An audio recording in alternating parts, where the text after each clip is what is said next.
Bom, gente, continuando o nosso estudo, né, acerca da organização dos elementos químicos.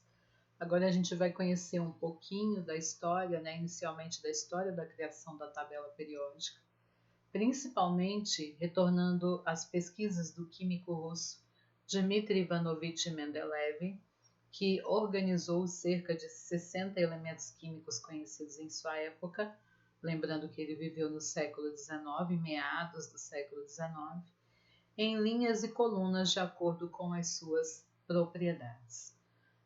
Na verdade, o período que Mendeleev viveu era um período de muitas incertezas na Rússia, né? Muitas dificuldades, tanto no aspecto social quanto no aspecto econômico, e isso o deixava muito triste, e ele dizia que uma das formas que ele achava de protestar contra tudo aquilo que ele via de errado, né, na parte econômica do seu país, seria uma forma de protesto ele se dedicar ainda mais às suas pesquisas, ao seu trabalho. Muito mais do que bater panelas, Mendeleev protestou de uma maneira inteligente. Quiséramos que nós também aprendêssemos isso, né? Uma grande forma de protesto contra o sistema é nos dedicarmos ainda mais ao estudo, nos prepararmos, não é isso? Para fazer a diferença. Então, essa é a grande lição que Dmitry Ivanovich Mendeleev traz para a gente. E a palavra-chave para ele era organização. Então, nada mais justo do que organizar os elementos químicos. E o que ele fazia? Ele criava cartões, onde em cada cartão ele colocava o nome do elemento químico, o símbolo, algumas propriedades que ele conhecia, como a massa atômica, que a gente vai caracterizar um pouquinho melhor mais à frente, ponto de fusão, ponto de ebulição, se reage com algumas substâncias, com alguns outros elementos, formando outros tipos de substâncias, a densidade, enfim, ele ia colocando todas as características que ele conseguia obter, que ele tinha conhecimento em sua época, e ia organizando esses cartões como se fosse uma espécie de quebra-cabeça, sempre tendo cuidado de colocar nas mesmas linhas e colunas elementos com propriedades afins, ou seja, com propriedades químicas semelhantes. E ele era tão criterioso que ele deixava espaços na sua tabela, como a gente vê aí embaixo, essa primeira tabelinha, alguns pontos de interrogação, provavelmente de elementos que futuramente seriam descobertos, né? Na época ele não tinha conhecimento, mas que ele acreditava que provavelmente, futuramente, esses elementos seriam descobertos. E ele chegou a fazer previsões de alguns elementos químicos, tamanha era a sua organização. Dos elementos químicos previstos por Mendeleev foi o germânio. O germânio, na época, ele deu o nome de heca-silício, tá bom? Na época de Mendeleev, na época que ele realizou suas pesquisas, esse elemento não era conhecido. Mas, de acordo com as suas observações, com a sua pesquisa e com a organização da sua tabela, Mendeleev propôs que esse elemento seria descoberto futuramente. No ano de 1871, ele estabeleceu algumas características que esse elemento futuro deveria ter. Por exemplo, a massa atômica, que é muito parecido com o número de massa, né? Mas com alguns detalhes, como a gente vai ver depois, estabeleceu que o germânio, ao qual ele chamava de heca-silício, teria a massa atômica de 72. O germânio, descoberto em 1885, tem a massa atômica de 72,6, então um valor muito aproximado. A densidade seria algo em torno de 5,50 ou 5,5, e descobriu-se que o germânio tem uma densidade de 5,47. A cor cinzento, né, ele errou isso só pela tonalidade, e o germânio tem realmente a cor cinzento no tom claro. A densidade do óxido de germânio, que é uma substância química que ele forma em combinação com o oxigênio, seria 4,7, e esse ele acertou em cheio, né? O germânio 4,7 mesmo. Então, para vocês entenderem, para a gente entender como uma pesquisa feita de maneira organizada, não é isso? Com entendimento, ela pode, digamos assim, chegar a prever descobertas futuras, como no caso do elemento químico germânio que foi previsto por Mendeleev. Outro elemento que ele previu foi o galho.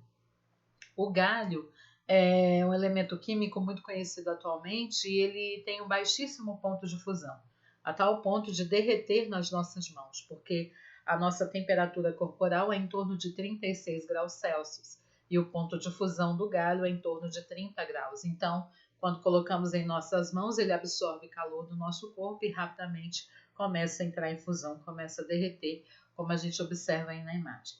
Mendeleev previu a descoberta de um outro elemento químico que, de acordo com as suas observações, deveria ter peso ou massa atômica equivalente a 68 e um baixíssimo ponto de fusão. Em 1875 foi descoberto o elemento galho, que possui peso atômico equivalente a 69,9, muito aproximado do valor estabelecido por Mendeleev, e o ponto de fusão correspondente a 30,15 graus Celsius, né? Ou seja, um baixíssimo ponto de fusão a ponto de se fundir em nossas mãos, como a gente observa aí na figura. Tá? Então, o galho e o germânio eram elementos químicos que não se tinham conhecimento na época de Mendeleev, mas que ele previu a existência desses elementos, inclusive algumas características que eles possuem, e que realmente futuramente a ciência confirmou a previsão dada por Mendeleev para esses dois elementos, né? Isso, o germânio e o galho. Assim, e a tabela de Mendeleev ela era organizada em ordem crescente de massa atômica. A massa atômica é muito parecido com o número de massa. Só que a gente vai ver que a massa atômica ela pode ser um número decimal. O número de massa geralmente não é. Porque essa massa atômica é uma média ponderada dos números de massas de todos os isótopos de um determinado elemento químico. Como ele é uma média, então ele pode dar um número quebrado, como 69,9, tá? Como a gente vai ver melhor na tabela periódica atual, tá bom? Então, assim, foi dessa forma que Mendeleev organizou seus elementos, não é isso? Com a ajuda de cartões, organizando linhas, colunas, colocando nos mesmos grupos elementos com características químicas semelhantes, estabelecendo a ordem, não é isso? Em ordem crescente de massa atômica, foi essa tabela criada por Mendeleev. A classificação periódica atual está de acordo com o que foi proposto pelo cientista inglês Henry Moseley, que é esse que está aí na figura. Em 1914, ele concluiu que as propriedades dos elementos são mais bem explicadas por sua carga nuclear, ou seja, pelo material presente no núcleo do átomo, a qual ele chamou de número atômico, né, que nós sabemos que é representado pela letra Z.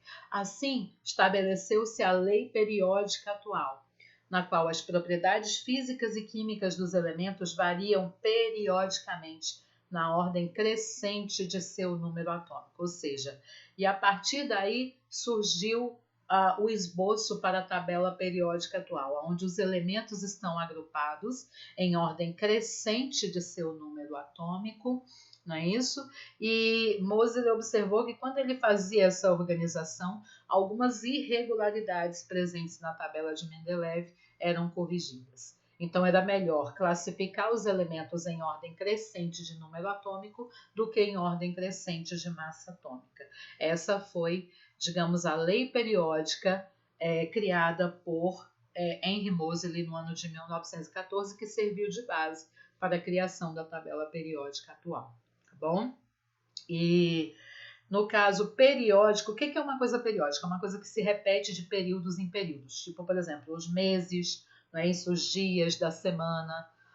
Se hoje é, por exemplo, terça-feira, semana que vem tem terça-feira de novo, ou seja, se repete de períodos em períodos. Então, de acordo com a classificação periódica de Henry Moseley, os elementos serão classificados em ordem crescente de número atômico, não é isso? Ou seja, do menor até o maior, e a partir daí esses elementos passavam a ser agrupados em períodos, ou seja, em cada período as propriedades dos elementos químicos iam se repetindo. Por isso, classificação periódica ou tabela periódica dos elementos químicos, porque à medida que eu vou organizando esses elementos em ordem crescente de número atômico, eu vou produzindo os períodos, e esses períodos têm propriedades que se repetem, né? Os elementos passam a ter propriedades que vão se repetindo de períodos em períodos. Essa foi a proposta da classificação periódica estabelecida por Henry Moseley. e que serviu de base para a criação da tabela atual, ao qual nós veremos na próxima aula, nos dedicaremos exclusivamente a ela.